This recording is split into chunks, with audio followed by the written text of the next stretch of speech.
Questions for reflection.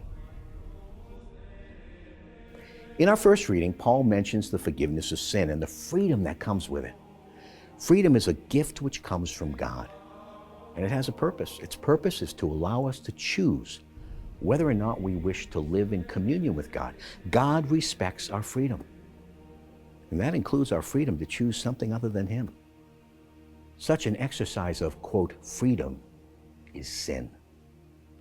Part 3 of the Catholic Catechism, a section devoted specifically to a discussion of moral theology, is entitled Life in Christ. The section treats the vocation of man to beatitude, a word which means happiness. It articulates a clear moral theology of choice by considering the morality of human acts, the role of the passions, proper formation of the conscience, and the cultivation of the virtues, accompanied by the rejection of sin. In its explanation of the morality of human acts, the Catechism offers a sobering insight concerning a wrong exercise of freedom, and I quote, "Mortal sin is a radical possibility of human freedom, as is love itself," end quote.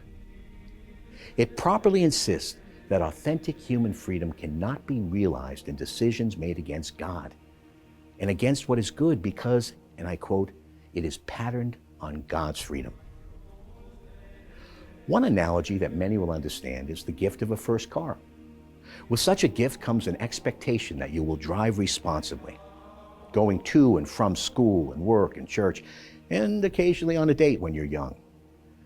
But they cannot control us behind the wheel. If we break traffic laws, go places we shouldn't be, and don't maintain the gift, well, we cannot expect much good. The good news is, if we have made mistakes in the past, wrongly used our freedom, we can correct them through reconciliation and penance, and choose better next time. And as Paul points out, this is only possible through Jesus and the freedom that He has earned for all of us. In our responsorial psalm today, we recall the saving power of God. Let us rejoice and be glad, for God has shown His saving power to the world. He's shown His saving power to us in our own day-to-day experience of the world. God is real. He is acting always. What is needed is the eyes of living faith to see His action and a heart of living faith to respond to it.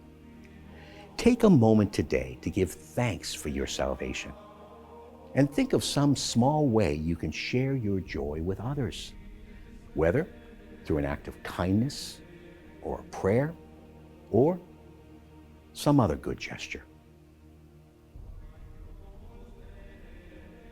In today's gospel, we see Jesus call Simon.